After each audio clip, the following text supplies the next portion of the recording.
Well, we begin this midday with a live look across North Texas. Y'all, more triple digits on tap today, but, and the but matters, okay, a little relief is on the way for the weekend. Thank you for joining us this midday on this Friday. I'm Morgan Young and for Kara Sewell, and I'm joined by meteorologist Greg Fields with details on a breezy cold front. Cold. I know we've been talking about it all week, but it's going to happen. It is going to happen. Now, today we'll have to get through today. This is going to be the hottest day of the week, it does look like for us. We're on the way to that.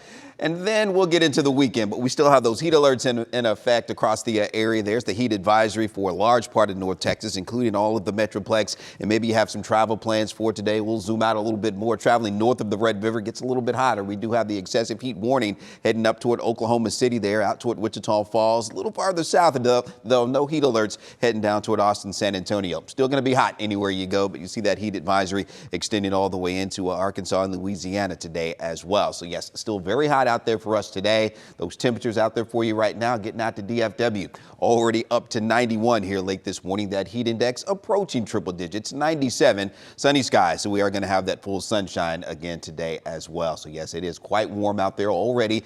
Got down into the upper 70s, for the most part low 80s this morning, but outside the big cities, we were in the lower 70s. Mineral Wells, you were earlier this morning, but already back up to 94, 91 up along the Red River. Denton looking at 91 here right now, and 90 as we head out to Terrell and Canton. So quite hot out there already here late this morning. And here's the plan for the rest of the day. Around 103 as we head toward 3 p.m. or so. Going to top out around 104 or so. So if you have some plans to be out this evening, still quite warm. We'll have to wait until well after the sun goes down. Even around 9 o'clock, we're looking at some lower 90s, and that heat index still up around 100 degrees and heading toward midnight around 90. But that cold front does move in as we head into the overnight hours for tonight. May even squeeze out a shower or two for some, but some less hot temperatures to talk about. So more on that in just a bit. But now let's check that Friday morning traffic one more time over to our station. All right, thanks, Greg. So just taking a look at what's happening outside right now, you can see it is still pretty green as far as your map is concerned. It was light traffic this morning across the Metroplex. Going to start with some road work. We've been seeing this daily in the mid-morning to mid-afternoon. 75 northbound, right there at Gallatin, you have some road work. You also have slower traffic just to the south of that, closer to the high five along 635 westbound as traffic is heading toward Preston Road. Also, we're watching our 35E traffic, and as far as traffic goes as a result of this construction, relatively minimal. 75, you saw that just now. 35E northbound at Harry Hines, one lane blocked there this morning. Yesterday, it was at Inwood. We're watching the Mesquite area along US 80 westbound as traffic is heading toward 635. Another afternoon, early morning, mid-morning, where you have slower traffic there and down to the south. This is still moving relatively slowly. We're looking along I-20 westbound at Houston School Road as you're approaching I-35E. You can see traffic definitely building there. No major issues. It's just heavier. And that's what we're seeing as far as your commute. Hey, most of y'all are going to have an easy drive if you're leaving right now. Morgan? That's good news, Tasha. We love that. All right. Attorneys for a woman arrested in an Arlington cold case murder faced reporters, but that's only part of the story. Our Janelle Fort was there and joins me live with the latest. Janelle? Well, Morgan, this was really the first time we heard directly from Mira Velasquez since she bonded out of jail earlier this week.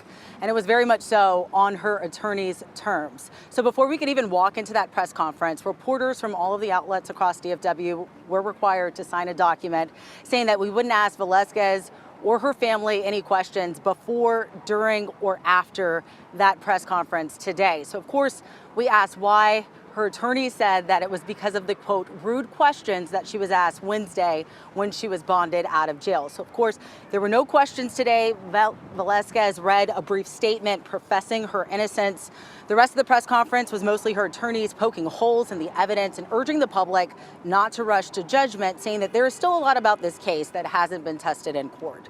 Velasquez is charged in the 2012 killing of Iracema Chavez, a woman attorneys say she was friends with.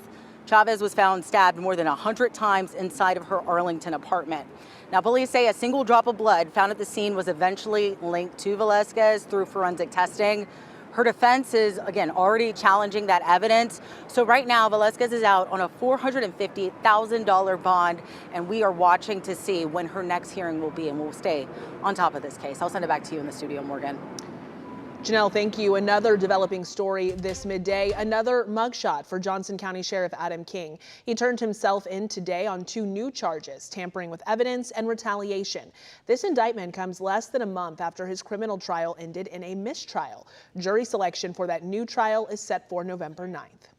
New this midday, President Donald Trump took his cabinet meeting on the road today to Camp David. The cabinet started meeting within the last hour. White House Press Secretary Caroline Leavitt called the retreat something different for the cabinet to experience together.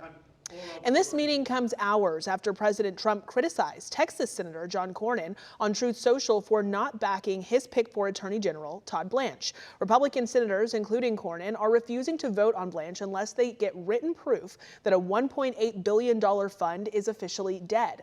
That fund would have paid taxpayer dollars to Trump's political allies, including January 6th rioters. Trump did suggest he could temporarily pull Blanche's nomination until after his top opponents, including Cornyn, leave Congress next year. Doesn't really solve any problems because there's no guarantee he's going to have enough Republican votes in January to confirm him if he withdraws the nomination now. Cornyn also is demanding the Justice Department to rein in an IRS immunity deal for the president and his family. New at midday, CBS Sports just announced Tony Romo is on leave from his role as an NFL analyst until further notice. The former Cowboys quarterback was arrested last week in Wisconsin on suspicion of operating a vehicle while under the influence. J.J. Watt will replace Romo on CBS's lead NFL team for now. And as for the current Cowboys team, the Dallas Cowboys without a practice today as they wrap up their first week at training camp in California. So how are things looking so far? I am joined by our friend, Locked On Cowboys podcast host Landon McCool, who is in Oxnard for Cowboys camp. Good morning, Landon. Happy Friday to you. Good morning to you. How's it going? It's going well. Better now that you're here. Let's get right into this. Can you tell us what you are enjoying? How is training camp going for you, the sights and sounds? Yeah, I mean, I'm certainly enjoying the weather. It's nice and cool out here. I hate to do that after seeing that you guys are dealing with 100-degree weather today. But yeah, I mean, yeah, I think that's why they're out here. That's why the Cowboys like to come out here. They like to get out on the grass. They like to get out with some nice weather, and they can work hard.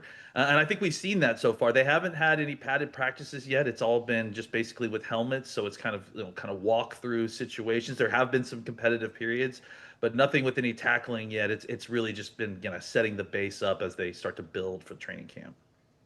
You're wrong for bringing up the weather. You didn't have to do me like that. That's sorry. Okay. Jerry Jones, kicked off camp this week with his state of the team presser. I would love to hear your thoughts on what you're hearing from him and team management at this point.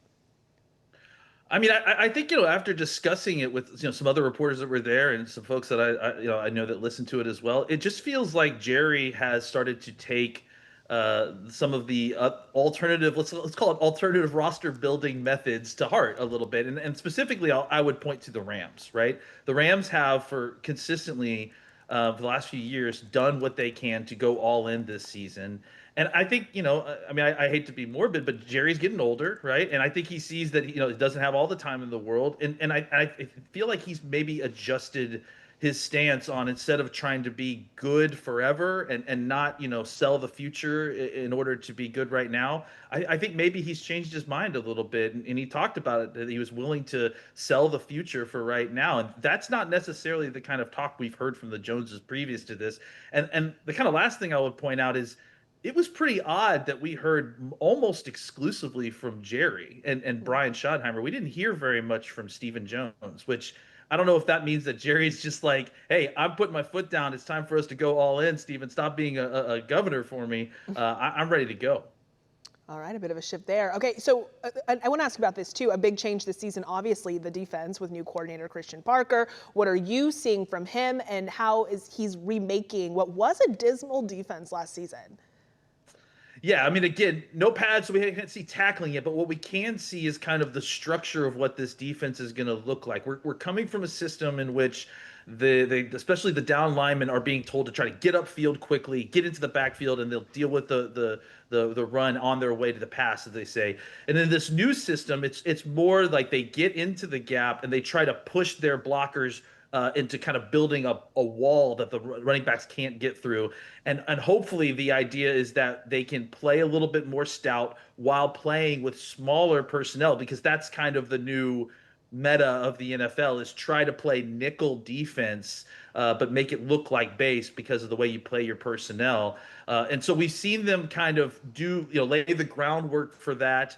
It's still a little disjointed. I would definitely say that the offense is ahead of the defense right now, which is a little unusual early in training camp. But two things. One, obviously, this is a new defense, as we just discussed. And two, the Cowboys have an unusual amount of continuity coming back from the previous season on their offense. So that's a unit that doesn't need a lot of time to get up and get ready to go. Well, one more question real quick before we let you go. Obviously, we have to talk about QB1, Dak, making headlines today for his nickname for the offense, Gotti. What is that about, and what are you seeing on that side of the ball? Yeah, greatest offense there is. And I mean, I think it's a level of confidence that Dak has in this group. And again, it points to the players that are on this roster. You brought Pickens back without too much hassle this offseason, which was great. Obviously, CeeDee Lamb and Williams got re-signed. Like I said, the continuity that they're bringing back from last year, which was one of the greatest offenses of last season, I think it gives them the confidence that if they can have some development on their young offensive line, they're going to be a really difficult offense to stop this year, just like they were last year. All right, Landon McCool, thank you for being with us on a Friday. Keep enjoying that California weather, I guess. You're not missing anything. You know what you're missing here, so I won't mention it next time I'm on. How about that? We appreciate that. You have a good weekend. You can catch Landon and his podcast partner, Marcus, with new episodes of Locked On Cowboys daily, wherever you get your podcasts.